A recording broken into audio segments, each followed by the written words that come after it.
আসসালামু আলাইকুম প্রিয় দর্শক, অন্নমঞ্চের আলাপটাইতায় আপনাদের সকলকে আমন্ত্রণ জানাই। দর্শক, ওসমান হাদি হত্যাকাণ্ডে সম্ভবত জড়িত আরো একজন ধরা পড়েছে। কালকে রাত্রিবেলা গোপন সূত্রে খবর পেয়ে কোন একটা এজেন্সি, সম্ভবত এনআইএই হবে, মসলান্দপুর থেকে গাইঘাটা থানার উত্তর চব্বিশ পরগনার গাইঘাটা থানার মসলন্দপুর এলাকা থেকে একজনকে ধরে। আজকে তাকে কোর্টে প্রডিউস করা হয়েছে। এই খবরটা কিন্তু পাওয়ার যে সম্পূর্ণ কৃতিত্ব সেটা হচ্ছে এবিপি আনন্দতে চাকরি করা আমার এক বন্ধুর। আমি জানতাম না, সেই আমায় খবর দিয়ে, আমার ছোট ভাইয়ের মতো খবর দিয়ে বললো, দাদা তুমি এটা জানো? তাই এটা হয়েছে। তাই বলো তোদের টিভিতে দেখাচ্ছে না কেন? বললে আমাদের দেশের আমাদের টিভি তো তুমি তো জানো, বাংলাদেশের খবর দেখালে পরে মানুষ সঙ্গে সঙ্গে চ্যানেল ঘুরিয়ে অন্যদিকে চলে যায়। ওই জন্য টিআরপি রেট নেমে যাবে, আমরা বাংলাদেশের খবর দেওয়া বন্ধ করে দিয়েছি। তো হাদি ফাদি তো আমাদের এখানে তো লোক চেনে না, এই খবরটা তুমি করে দাও। খবর পাকা। কালকে রাত্রিবেলা শুধু তোকে তোলেনি, এবার তাকে যারা আশ্রয় দিয়েছে, তার আত্মীয় স্বজন বোধহয়, তাকে যারা আশ্রয় দিয়েছিল তাদেরকেও থানায় তুলে নিয়ে গিয়েছে সম্ভবত, তার যা খবর। এখন এই যে হাদির কাণ্ডে যে দুজন ধরা পড়লো, ফয়জাল আর একজন, নামটা মনে নেই, তাদেরকে জিজ্ঞাসাবাদ তো এখনো করা হচ্ছে। জিজ্ঞাসাবাদ করে তাদেরকে সমস্ত জানা হচ্ছে কোথায় কে কে আর সঙ্গে আছে না আছে, আর কোথায় কোথায় এজেন্সি আছে, তারা কার মাধ্যমে এসেছিল।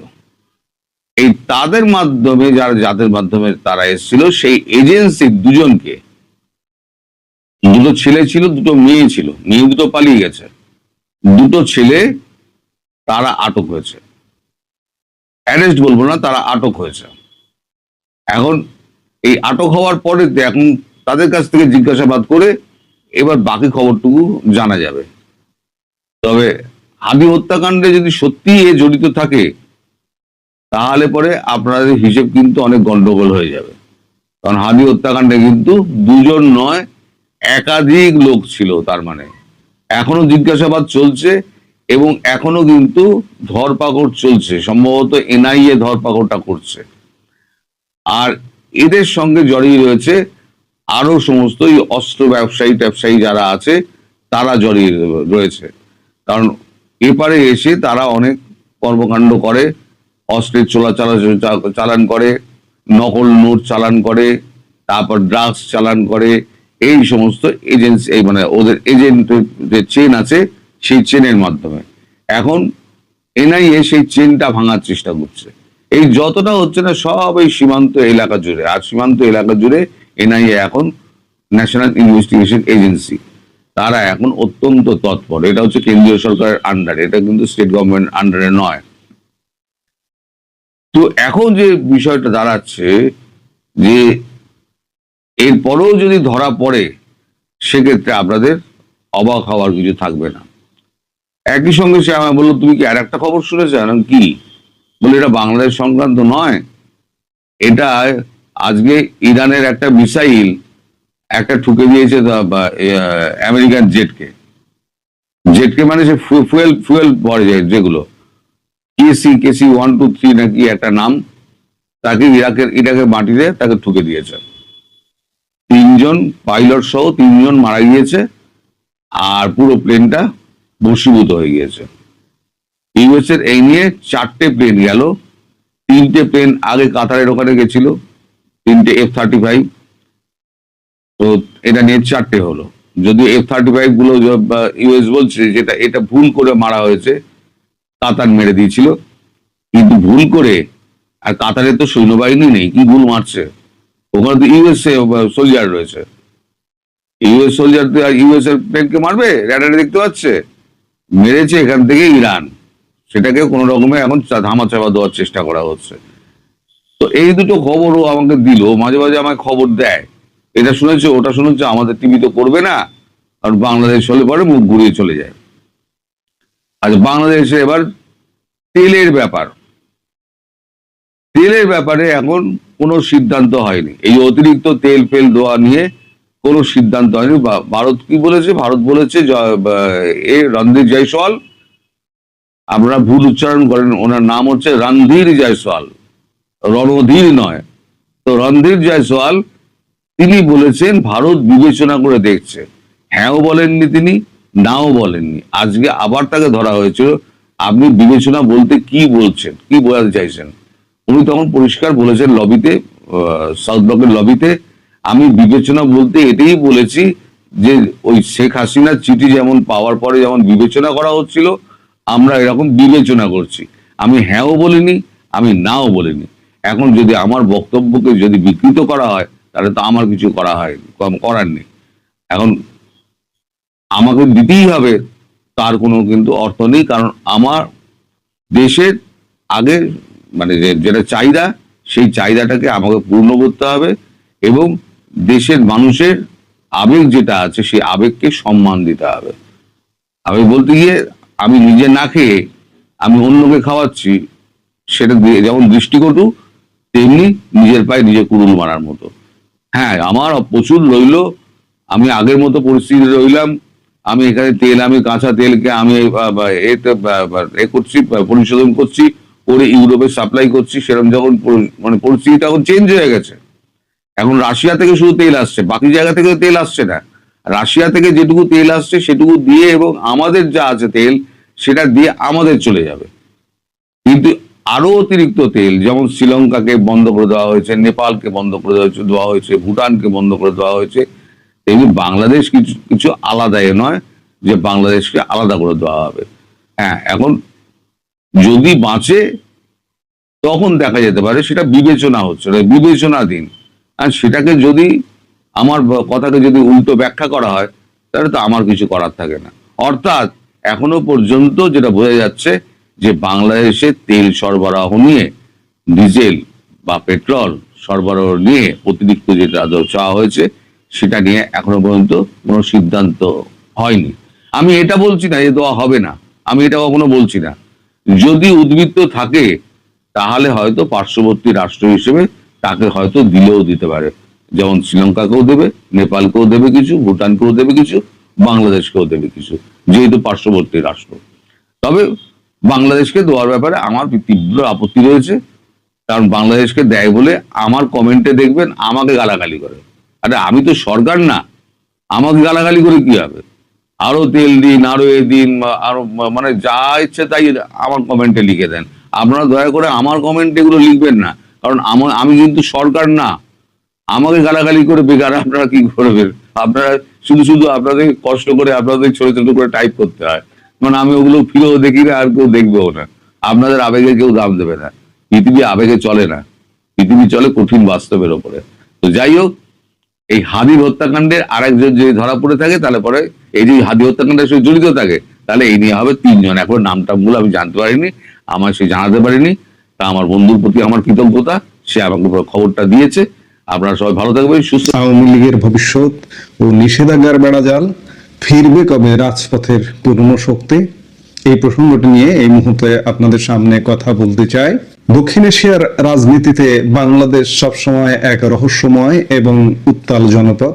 দীর্ঘ 1.5 বছরের অন্তর্বর্তীকালীন সরকারের শাসন, আওয়ামী লীগের রাজনৈতিক কর্মকাণ্ডে নিষেধাজ্ঞা এবং বিএনপির ক্ষমতায় আরোহণ, সব মিলিয়ে দেশের রাজনীতি এখন এক নতুন সমীকরণের সামনে দাঁড়িয়ে। অনেকেই প্রশ্ন তুলছেন, আওয়ামী লীগের ওপর থেকে কি এই নিষেধাজ্ঞা উঠে যাবে? 1.5 বছরেও কেন ঐতিহাসিকভাবে শক্তিশালী এই দলটি ঘুরে দাঁড়াতে পারছে না? ভারত সহ আন্তর্জাতিক মহলের ভূমিকা এখানে কি? গত 1.5 বছরের রাজনৈতিক পট পরিবর্তনে আওয়ামী লীগের কর্মকাণ্ড আইনি ও প্রশাসনিকভাবে সংকুচিত করা হয়েছে। একটি একতরফা নির্বাচনের মাধ্যমে বিএনপি সরকার ক্ষমতায় এলেও তাদের সামনে এখন সবচেয়ে বড় চ্যালেঞ্জ আওয়ামী লীগের অস্তিত্ব। এখানে প্রশ্ন আসে, নিষেধাজ্ঞা কি উঠবে? আন্তর্জাতিক রাজনীতির প্রেক্ষাপটে এটি এখন একটি বড় দর কষাকষির বিষয়। বিশেষ করে ভারতের সাথে বিএনপির বর্তমান সম্পর্কের সমীকরণটি বেশ কৌতূহলোদ্দীপক।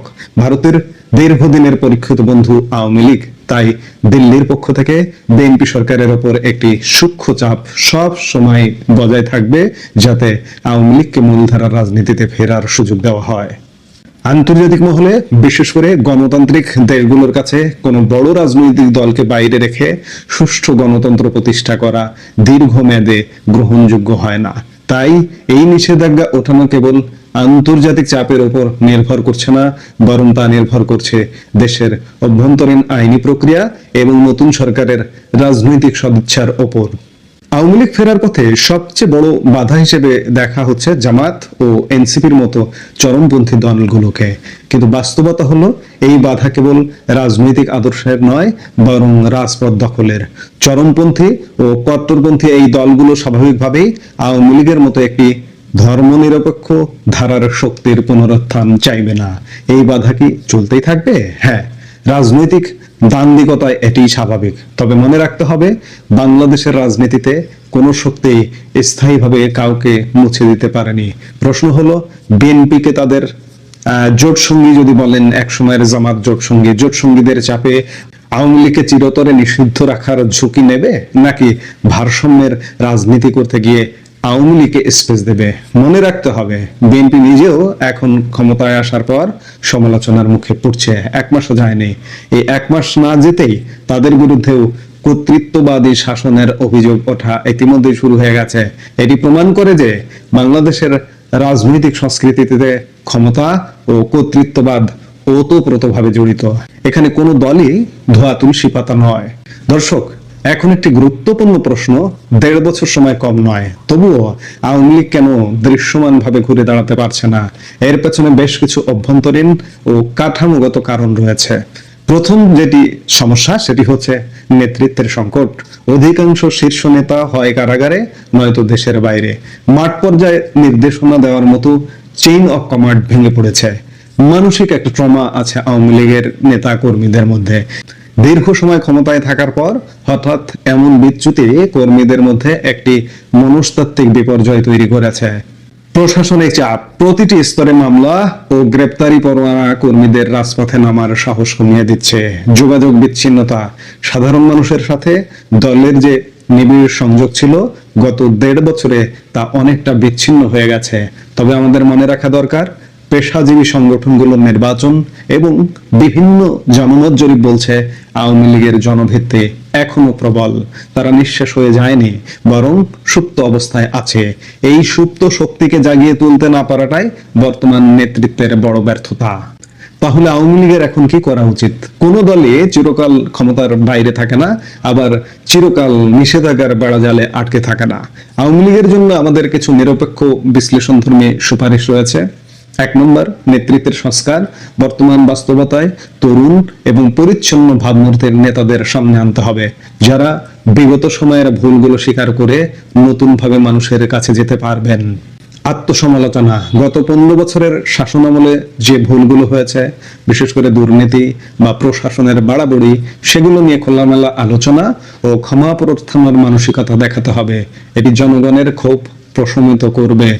আমি 2024-এর জুলাইয়ে যে সন্ত্রাসী কর্মকাণ্ড ঘটেছে, সেখানে ক্ষমা প্রার্থনার কিছু নেই, কিন্তু বিগত 15 বছরের জের যদি টানেন, সেখানে অনেক ভুল ভ্রান্তি আছে, দুর্নীতি আছে, দুর্বৃত্তদের দলে স্থান দেওয়া আছে, প্রশাসনিক বাড়াবাড়ি আছে, আমলাতান্ত্রিক জটিলতা আছে।